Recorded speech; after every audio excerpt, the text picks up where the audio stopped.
나는 대한민국 예비역병장이다. 안녕하십니까. 1980년대 50 시절 군대 이야기를 나누는 예비역병장입니다. 오늘도 저의 옛날 군대 이야기와 함께 추억여행 떠나시죠. 나의 일병 시절 149번째 이야기. 대대 ATT 6. 또 다른 전쟁 배고픔. 해는 서산 너머로 뉘엿뉘엿 넘어가고 있는데 철수 명령은 떨어지지 않고 있었습니다. 아마 다른 중대의 공격이 완료되지 않았거나 아니면 또 다른 상황이 전개되고 있는지도 모를 일이었습니다. 대대 단위 훈련이다 보니 우리로서는 전체적인 훈련 상황을 알 수 없었습니다. 우리는 예비중대로서 거의 후방 임무만 수행하다 보니 선봉을 맡은 9중대나 주공을 담당하는 10중대는 거의 마주칠 기회도 없었습니다. 그들이 지금 어느 위치에서 어떤 상황으로 훈련을 임하는지 알 수 없었지요. 이번 훈련의 특징 중 하나가 예비중대인 우리도 공격 목표가 주어졌다는 것입니다. 지난번 대대 훈련을 비롯한 대대나 연대급 훈련에서 예비대인 우리들이 직접 공격하거나 최일선 방어를 담당하는 경우는 거의 없었습니다. 물론 작전 계획에 따라 임무가 바뀌기도 하겠지만 이번 대대 ATT에서는 우리가 주력 부대가 아님에도 작은 목표가 주어져서 공격 임무를 수행하는 것 같았습니다. 저녁 5시가 넘어가자 주변은 점차 어두워지기 시작했습니다. 낮에는 땀을 흘릴 만큼 무덥던 날씨가 해가 넘어가자 기온이 급격하게 떨어지고 있었습니다. 처음에는 나무 밑에서 누워 잠을 잤는데 나중에는 추워서 잠도 오지 않고 또 종일 주먹밥 2개로 때운 배는 고프다고 아우성을 쳤습니다.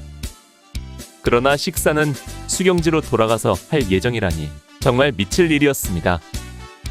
여기서 연해골 수경지까지는 3시간 가까이 가야 할 거리인데 아무리 단독 군장이라 할지라도 허기진 몸을 이끌고 행군한다는 것이 꿈만 같았습니다. 모두들 불평불만이 쏟아졌습니다. 식사를 추진해서 여기서 먹고 가야 원칙이라는 것입니다. 그러나 지휘관이 결정한 일을 우리 같은 사병들이 어찌할 수는 없는 일이었습니다. 밤 7시가 넘어서야 겨우 출발 명령이 떨어졌습니다. 돌아가는 발걸음은 그야말로 폐잔병 물이나 다름없었습니다. 축 처진 채로 힘없이 터벅터벅 걸어가며 누구도 말 한마디 나누는 사람이 없었습니다. 그저 최소한의 에너지만 소모하면서 수경지까지 가는 것만이 우리에게 주어진 과제였습니다. 별빛 하나 없는 칠흑 같은 어둠 속에 행군은 더뎠고 몸은 고달팠습니다. 용아리 마을을 지나면서 창문을 환하게 밝힌 가정집들을 보며 그 안에서 맛있는 저녁 밥상을 앞에 두고 오순도순 정담을 나누며 식사를 하고 있을 민간인들의 모습이 상상되어 그들이 너무도 부러웠습니다. 그들 앞에 놓여있을 저녁 밥상이 눈앞에 그려졌습니다. 김이 모락모락 피어오르는 따뜻한 밥과 국, 그리고 맛있는 반찬들, 그것들이 지금 내 앞에 있다면 얼마나 좋을까. 정말 미칠 것만 같은 배고픔이었습니다. 발밑에 걷어차이는 돌멩이들이 빵으로 보일 정도였습니다. 신병교육대를 지나 광치검문소 앞에서 좌회전하여 방산방면으로 한참을 더 들어가서 마침내 연해골 입구 마을을 지났습니다. 행군 속도는 점점 느려지고 시간은 자꾸만 갔습니다. 마음속에는 온통 먹을 것만 생각났습니다. 나는 어느 집 텃밭을 지나다가 그 텃밭 안쪽에 어렴풋이 보이는 것이 배추인 것을 알고 얼른 달려가서 배추 한 포기를 뽑아 방상 안에 감추었습니다. 수경지에 가서 저녁 먹을 때 반찬으로 먹을 생각이었습니다. 야전훈련에서 민간인들의 농산물은 우리들에게 생명줄이나 다름없었습니다. 지나면서 먹을 수 있는 것은 뭐든지 채취해서 먹었습니다. 그래서 양구 밭에 있는 것 절반은 군인들의 것이다 라는 말이 생길 정도였습니다. 채소든 과일이든 곡식이든 우리 눈에 띄는 것은 모두가 우리 것이었습니다. 그래서 훈련 나올 때 반드시 준비해 오는 것이 고추장이었습니다. 가게에서 파는 고추장만 있으면 그것을 찍어 먹을 채소와 더덕 등은 야전에 널려 있었기 때문입니다. 나는 배고픈 생각으로는 방상 속에 손을 넣어 그 배추를 뜯어먹고 싶었지만 그래도 같이 고생하는 전우들과 함께 나눠 먹을 생각에 꾹 참고 수경지까지 올랐습니다. 우리는 정말 수경지에 오면 곧바로 밥을 타러 오라는 전달이 올 줄 알았습니다. 그래서 수경지만 도착하면 고생 끝, 행복 시작이 되리라고 굳게 믿고 있었습니다. 그런데 정말 하늘도 무심할 상황이 벌어지고 있었습니다. 대대에서 온 전달은 2차 집결지로 이동하여 그곳에서 수경하고 저녁 식사도 그곳에서 한다는 것이었습니다. 우리의 수경지가 적에게 노출되어 적의 기습 공격을 받을 수 있다는 것입니다. 이때가 밤 11시. 정말 천심한 곳 끝에 여기까지 왔는데 다시 철수해야 한다니 앞이 캄캄했습니다.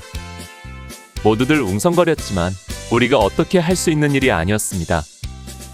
군인으로서 오로지 명령에 살고 명령에 죽는 것만이 우리에게 주어진 운명이었습니다. 우리는 서둘러 텐트를 뜯고 군장을 꾸리고 전장 정리를 하기 시작했습니다. 이때 내가 우리 분대원들 앞에 배추를 꺼내 놓으며 말했습니다. 우리 이거나 먹고 합시다.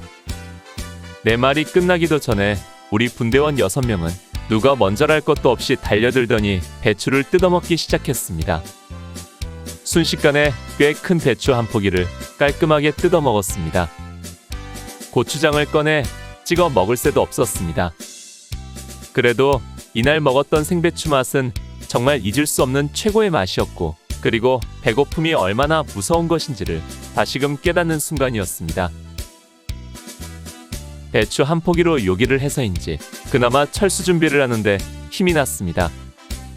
텐트를 뜯고 군장을 꾸리고 장비를 챙긴 다음 주변 전장 정리를 하고 곧바로 집합하여 인원 점검을 하고 출발했습니다. 다음 집결지는 다행히 그리 멀지 않은 밤골로 30여 분 걸리는 거리였습니다. 지난번 대대훈련 때 1차 집결지였기 때문에 눈에 익은 곳입니다. 그곳에서 수경지를 배당받아 다시 텐트를 쳤습니다. 일부 인원은 저녁 식사를 타가지고 왔습니다. 정말 오랜만에 보는 밥이었습니다. 다 식어버린 밥에 차디찬 국이었지만 정말 꿀맛 같은 식사를 했습니다. 밤 12시가 넘어가는 시간. 새벽 1시 반에 기상하여 후반약 공격을 시작했으니 거의 하루 온종일을 헤매다 겨우 쉬는 시간을 가질 수 있었습니다. 텐트에 들어가 군화를 벗으니 진동하는 퀴퀴한 발냄새. 그러나 누구 하나 발을 씻는 사람도 씻으라고 말하는 사람도 없었습니다. 하긴 어디 나가서 발 씻을 곳도 없는 야전이었습니다. 그래도 자리에 누우니 지나온 하루가 주마등같이 느껴지며 어느새 고난 잠속으로 빠져 들어갔습니다. 오늘 추억여행에 함께 해주셔서 감사합니다. 다음 이야기를 기대해 주시고 구독과 좋아요 부탁드립니다. 항백